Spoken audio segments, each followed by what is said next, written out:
Stone Age people were grunting cavemen with spears. True or false? Absolutely false. They were gathering around and forming real culture as far as we've discovered. In Turkey, scientists uncovered a 12,000-year-old mystery that's revising history. It's a sophisticated cosmic calendar made out of giant stone temples that may actually be a warning from the stars. We're talking about Gobekli Tepe. This prehistorical site predates even Stonehenge, our classical stone ring circle, by 6,000 years. And it upends why we think Stone Age civilizations emerged and thrived. Here's how this discovery could change our collective history. Around 10,850 BCE, a massive comet, or better yet, a bunch of comet fragments, smashed into Earth.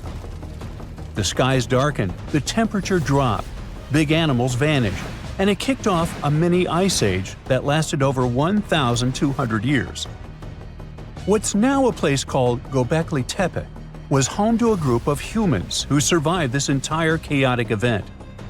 After it happened, they started paying close attention to the sky.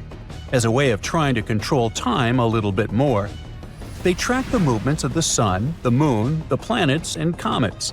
This in turn led them to build a huge lunisolar calendar, the first one in the world. Now, if you were to tour around this classic Stone Age monument, you'd see that not all the stone pillars are blank. Some of them have carvings, like this main one with a bunch of V's on it. Turns out there are 365 V's, which scientists believe represent the days of the solar year. One of them, a V hanging on a bird's neck, is thought to mark a solar eclipse.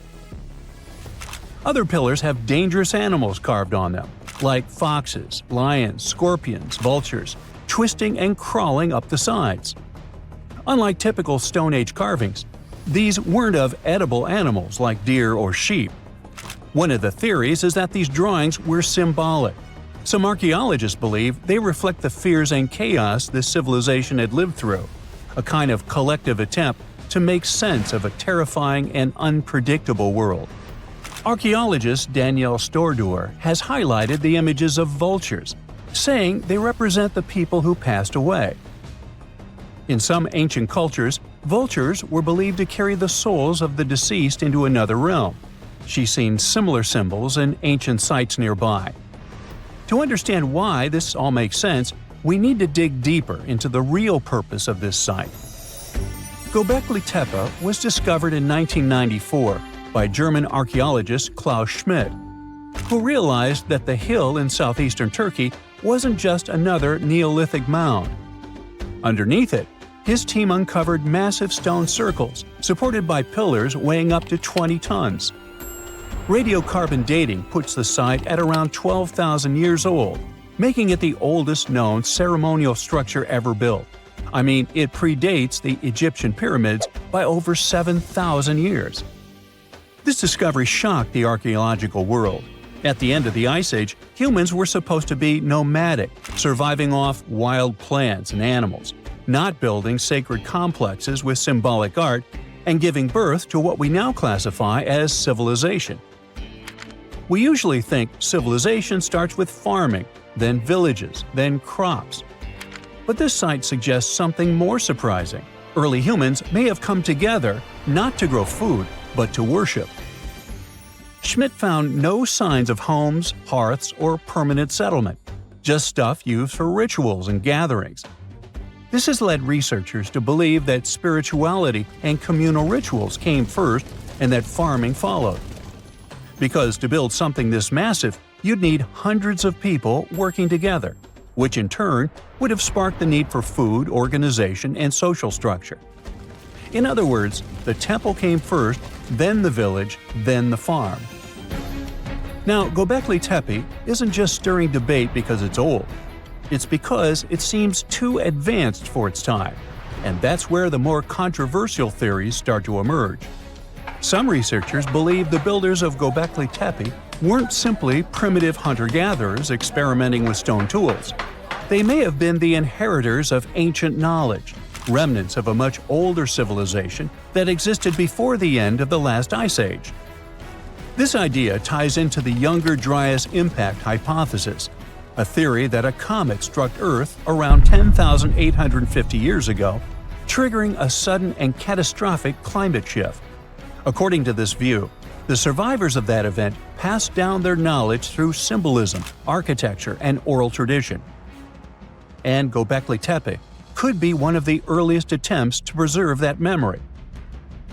Now, if that's true, then the carvings at this site, especially the animal symbols on the pillars, aren't just decorative. They could be astronomical codes, tracking constellations and celestial events. But one pillar might hold the biggest secret of all. It's called the Vulture Stone, and it's freaking archaeologists out. On it, you'll find a strange combination of figures: a headless man, birds, and a scorpion.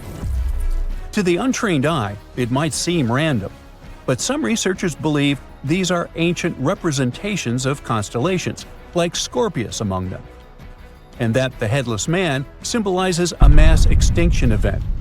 Some even argue that this is the oldest known record of a comet impact, the one that triggered the Younger Dryas. And if you're wondering who this older lost civilization might have been, they are called Atlantis, or more neutrally, Civilization X. Theorists like Graham Hancock suggest that this advanced culture, destroyed in the chaos of the comet impact, passed fragments of its knowledge to survivors around the globe. In that case, Göbekli Tepe wasn't the start of civilization, it was the restart. Now, back to the stones. Pillar 43 may look like a celestial calendar at first, but when archaeologists recreated the sky patterns encoded in its carvings, they found a precise snapshot of the sky dating back over 13,000 years. It appears to show a meteor shower, a flood, and humanity's tragic end, aka the Headless Man. A snake rising from the ground might even symbolize tidal waves or destruction coming from below. But the story doesn't end there. Pillar seems to expand on the same disaster, the one they called the Terror of the Sky. You might see animals fleeing, waves, fire raining down. It paints a vivid picture of the meteor shower. But wait! While Pillars 43 and 56 may encode memories of a past catastrophe, Pillar 18 might be a forecast. That stone zooms in on the Aquarius constellation. If this sounds familiar, maybe it's from the phase Age of Aquarius, which is the age we're living in now. Some enthusiasts believe this may be a warning for us, and may be telling us that a similar meteor shower will hit Earth and thus you and me and us. I mean, chills! But hey, that's the kind of mystery that makes Göbekli Tepe so captivating. Today, archaeologists know that Göbekli Tepe was part of a much larger sacred complex, now known as Taş Tepeler, a network of ancient sites across the region, each with its own secrets and structures, but connected by shared patterns and motifs. In 2019, excavations began at this sister site, just 40 miles from Göbekli Tepe, known as Karahan Tepe. And here's the twist. Some researchers believe Karahan Tepe might be even older. Unlike Göbekli Tepe, which appears to have been primarily ceremonial, Karahan Tepe has signs of domestic structures like walls, tools, and perhaps even homes. And that changes everything. Because whether these sites were the work of highly sophisticated hunter-gatherers or survivors carrying the fragments of a lost pre-Ice Age civilization, one thing becomes clear. Our ancestors weren't just surviving. They were planning, tracking, and predicting. They were far more capable, curious, and connected to the universe than we ever gave them credit for. Have you heard of Göbekli Tepe? It's an ancient site in Turkey that literally made historians rewrite history books. Over 11,000 years ago, a group of prehistoric humans crafted an enigmatic masterpiece that's even older than Stonehenge.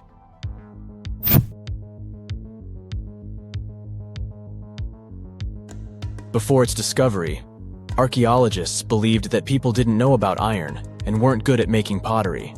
They were sure that settled life only emerged with the need for agriculture. But Göbekli Tepe changed this belief.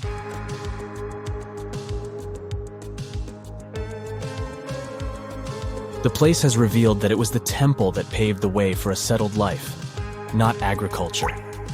Until this discovery, researchers believed that farming was the catalyst for sedentary living. Meet Professor Schmidt, the guy whose findings changed this theory. He managed to prove that hunter-gatherer communities laid the very foundations of this way of life.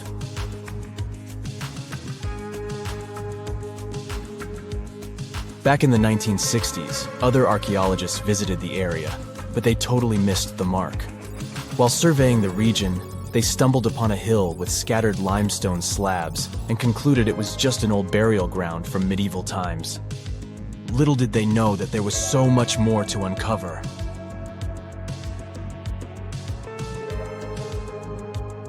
In 1994, Schmidt embarked on his own survey of prehistoric sites in the area. Surprise! He instantly realized he had discovered something truly extraordinary. Unlike the nearby flat and barren plateaus, Göbekli Tepe had a gently rounded top, rising 50 feet above the surrounding landscape. Funny enough, the translation of this place's name is Potbelly Hill. Schmidt was sure only humans could have made something like this.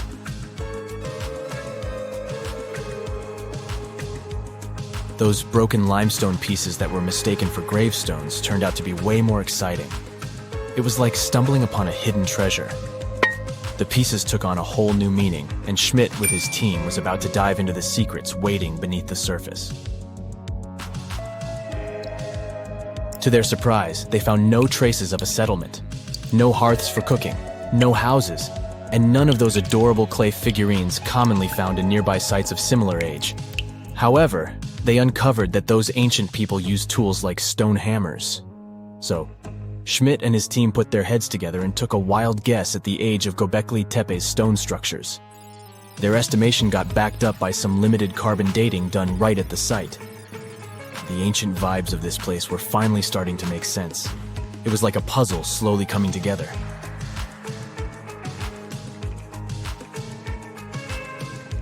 You may think that back then, people didn't have special tools to create something as cool as Göbekli Tepe. Not true. Turns out, these prehistoric folks used flint tools instead of fancy metal chisels. They were also skilled at chipping away softer limestone and crafting pillars right on the spot. Afterward, they carried the pillars a short distance to the summit and placed them upright. Once the stone rings were complete, they covered them with layers of dirt. Over time, they added new rings, and voila! You've got a cool hill to impress people in the future.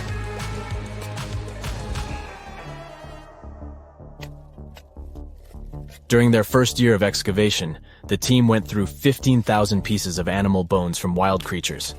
These people didn't have pet animals or grow their own food. They hunted wild animals for their meals. But things were about to change, because the place had everything they needed to start farming. Scientists say they had wild sheep and wild grains that could be domesticated. And guess what? Just 20 miles away, geneticists found evidence of the world's oldest domesticated strains of wheat at a prehistoric village.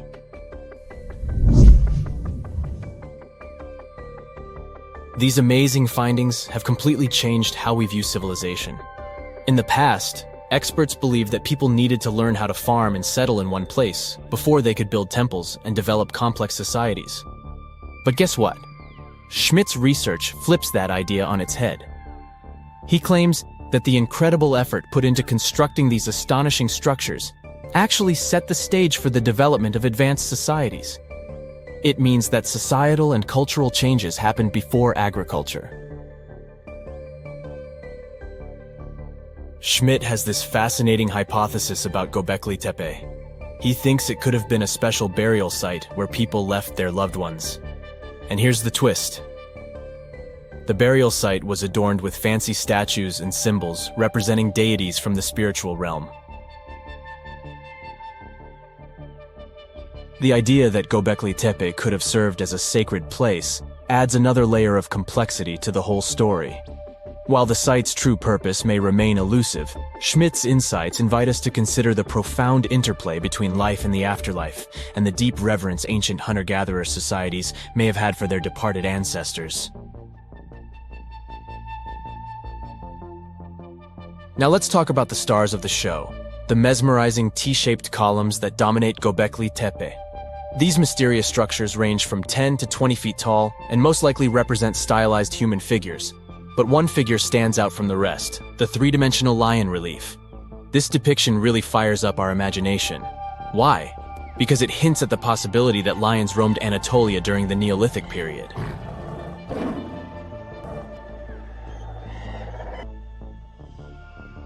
These standing stones are arranged in circles and placed in rectangular pits.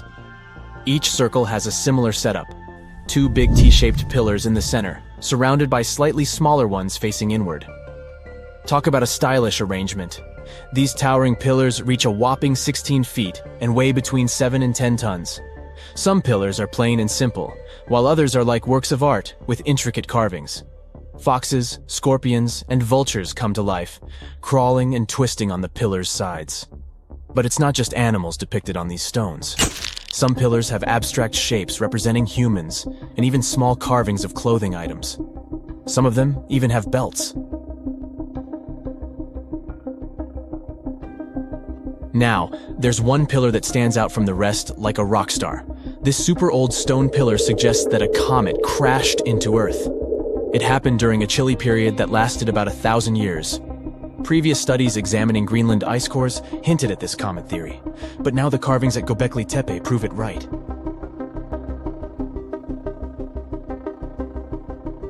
The carvings on the pillars are like a historical comic strip. They even show a headless human figure. Researchers fed the images into a computer and discovered their connections to constellations, indicating that this temple might have been an ancient observatory.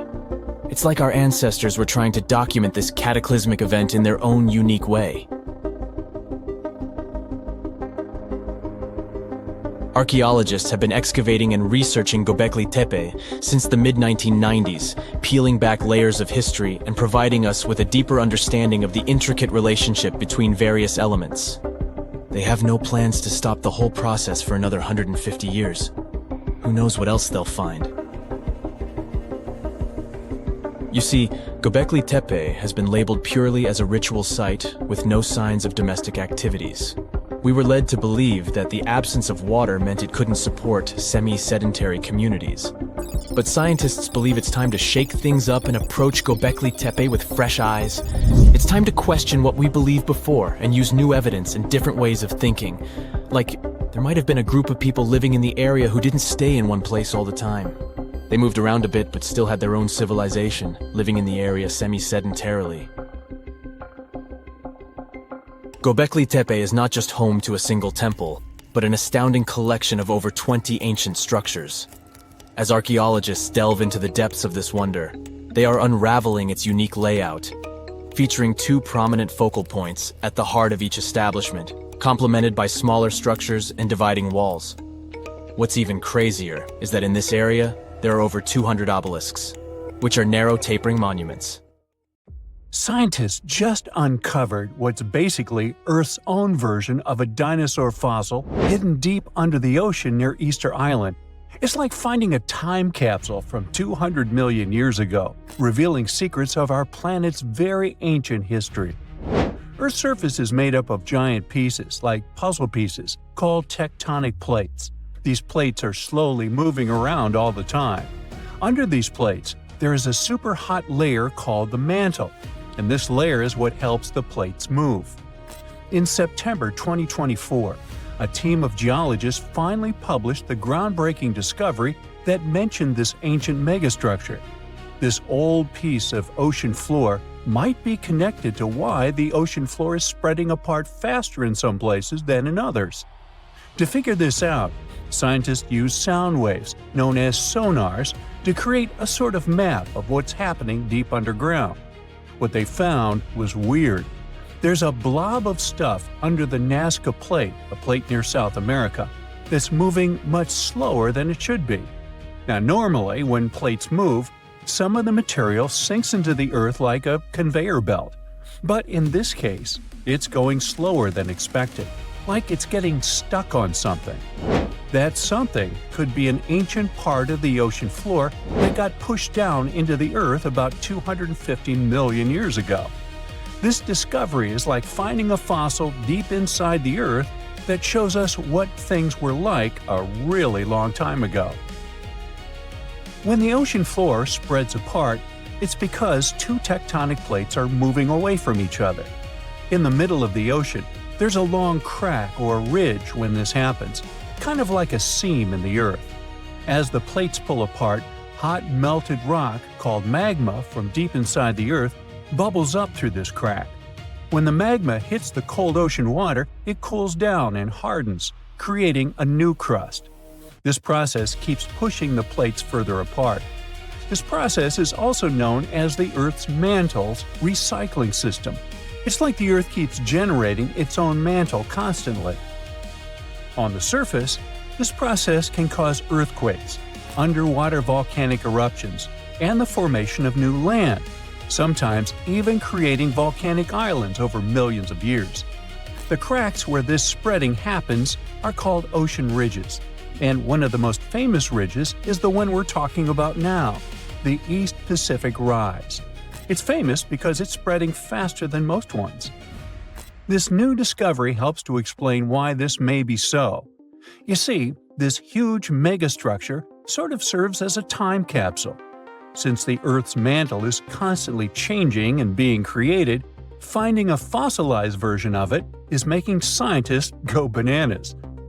It shows us what Earth looked like millions of years ago, back when the continents were in different places and our buddies dinosaurs roamed the planet.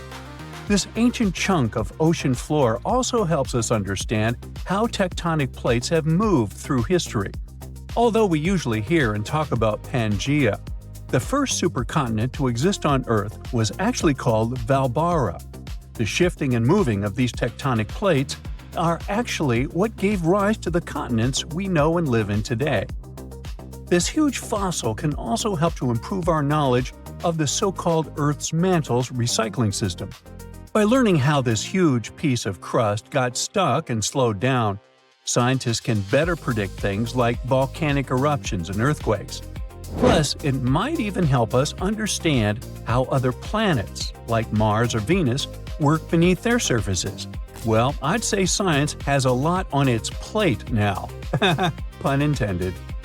Other surreal stuff is constantly being found at the bottom of the oceans, seas, and lakes.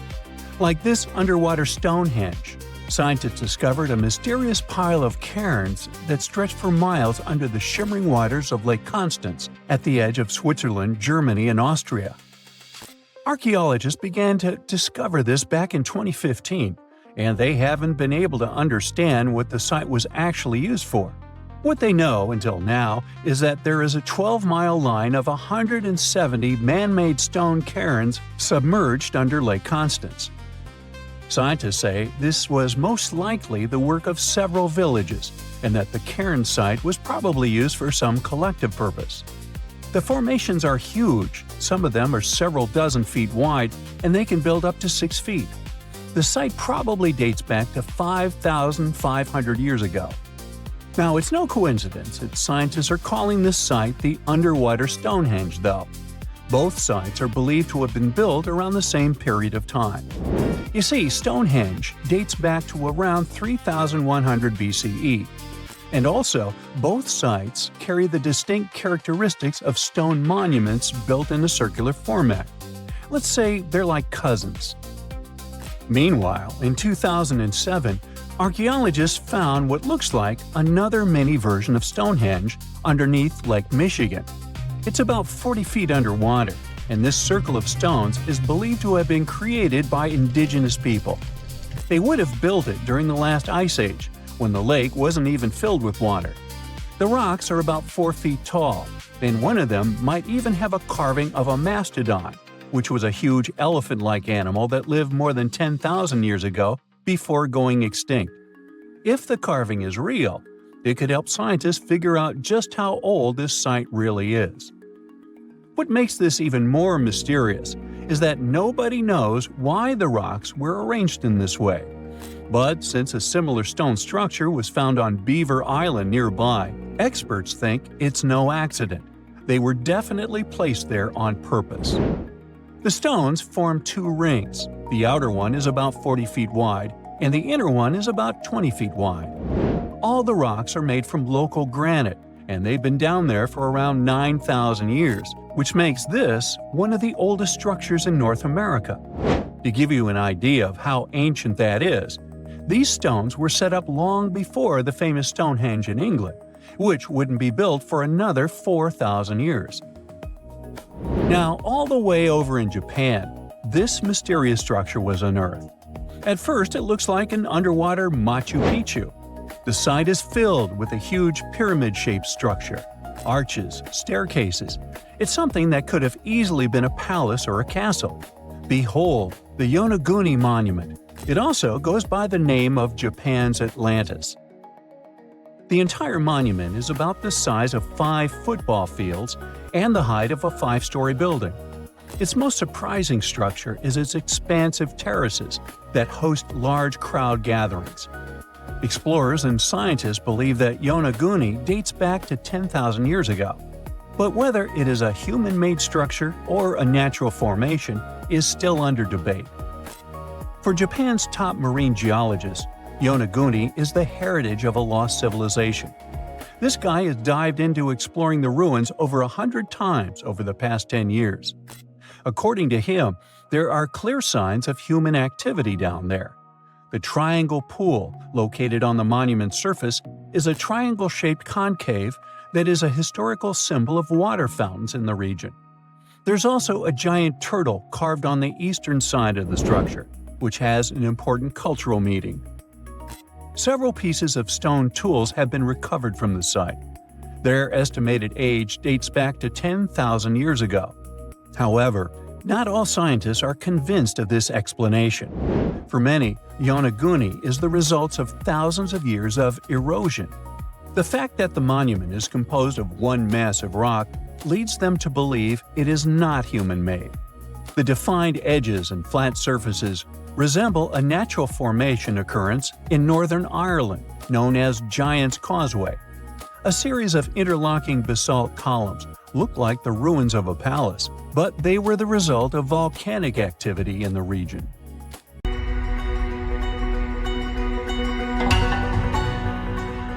Take a look at these stones. They seem ordinary at first glance, just ancient slabs, ruins of some buildings. However, unlike many other archaeological finds, this one is among the most mysterious and unique. Here's why. These stones are the remains of a large temple complex called Puma Punku, located in Bolivia. Scientists aren't certain, but it's likely that Puma Punku was built by the Tiahuanaco Empire, which existed between 300 and 1000 CE, before the Inca Empire. There is no information suggesting that this civilization had advanced building technologies. Moreover, they might not have even had a writing system. Every stone was carved and polished with astonishing precision. They fit together perfectly, like pieces of a puzzle. The craft is so refined that not even a razor blade can pass between the stones. Quite impressive for people who lived around 1500 years ago. And these stones are heavy. The largest ones weighed around 130 tons. So, how did the builders transport such weight from one place to another?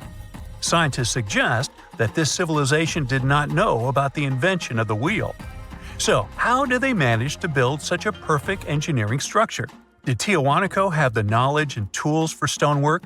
Or did someone else build Puma Punku? There are several theories about this. Theory 1. There was some advanced civilization that came to South America, interacted with Tiahuanaco, built this engineering marvel, and then left. Theory 2. Some beings from another planet came to Earth, showed humans how to build perfect structures, and created Puma Punku. This theory is dubious. Another idea from this series suggests that Puma Punku was built by mythological creatures from the South American culture at that time. Theory 3, the most likely one. There is no mystery here. Tiahuanaco was indeed an advanced civilization with incredible building technologies. So, what do you think?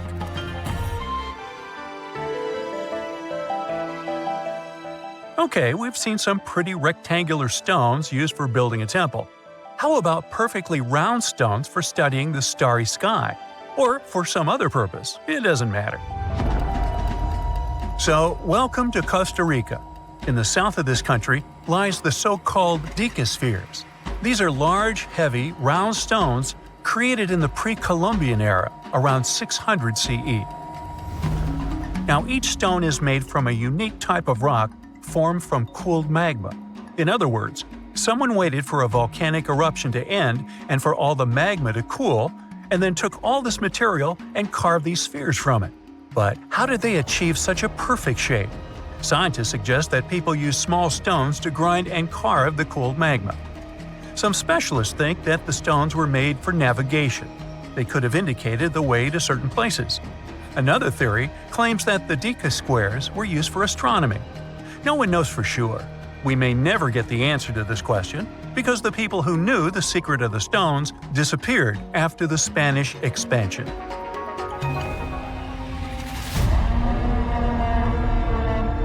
So, let's continue our journey. See these cobblestones? Archaeologists still don't know why they're arranged along a long stretch of desert crossing Jordan and Israel.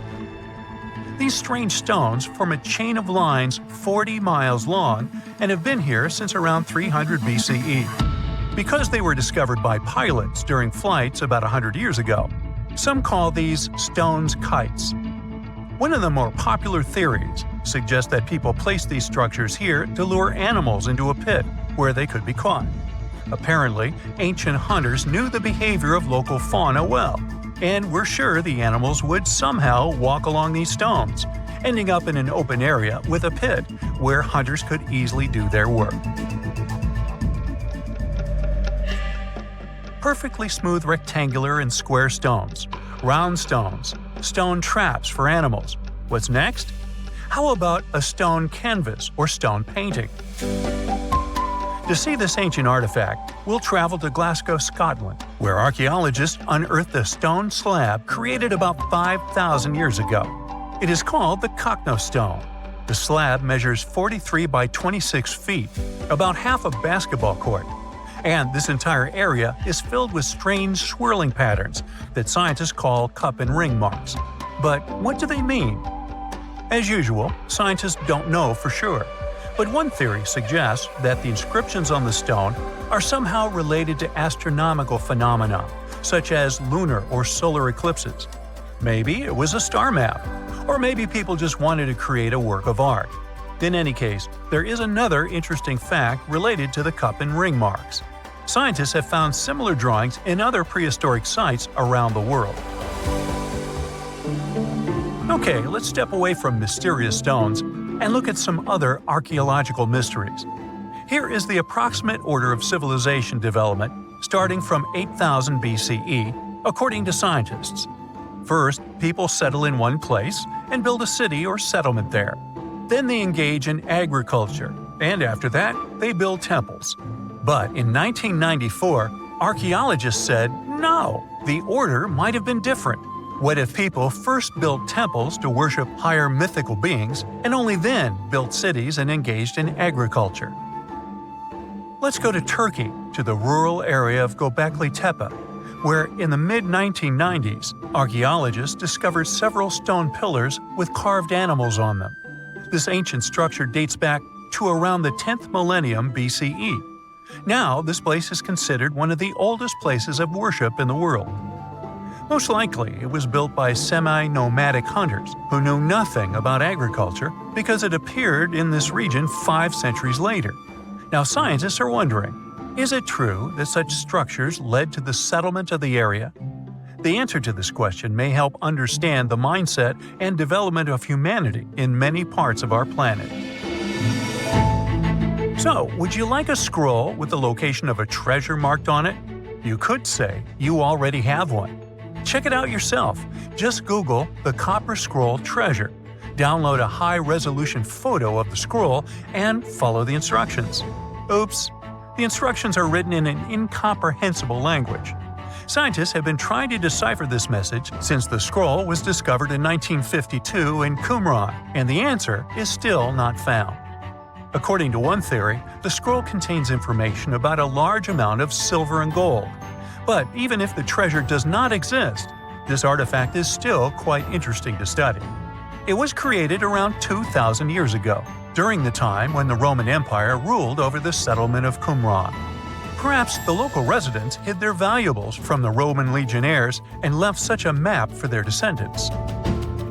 When you approach this archaeological wonder, you won't notice anything. But if you rise into the air and look down at the ground, you'll see amazing patterns created by the people of the Nazca culture. This discovery is called the Nazca lines. Pilots and passengers of commercial aircraft first noticed them in the 1920s and 30s during flights over Peru. These large drawings consist of geometric lines, complex images of animals, and whimsical figures. More than 2,000 years ago, people removed part of the surface soil of this land and created these patterns. But why? The Nazca lines continue to captivate researchers and enthusiasts alike. Recent technological advancements, such as drone imagery and satellite mapping, have provided new insights into these enigmatic formations. Some researchers are now exploring the possibility that the lines serve multiple purposes, including communication with someone not from our world. And to some extent, this is true. Some scientists believe that the Nazca lines were a ritual method for communicating with the deities of the Nazca civilization. Studying these archaeological wonders not only enriches our knowledge of the past, but also inspires us to appreciate the ingenuity and creativity of the human spirit.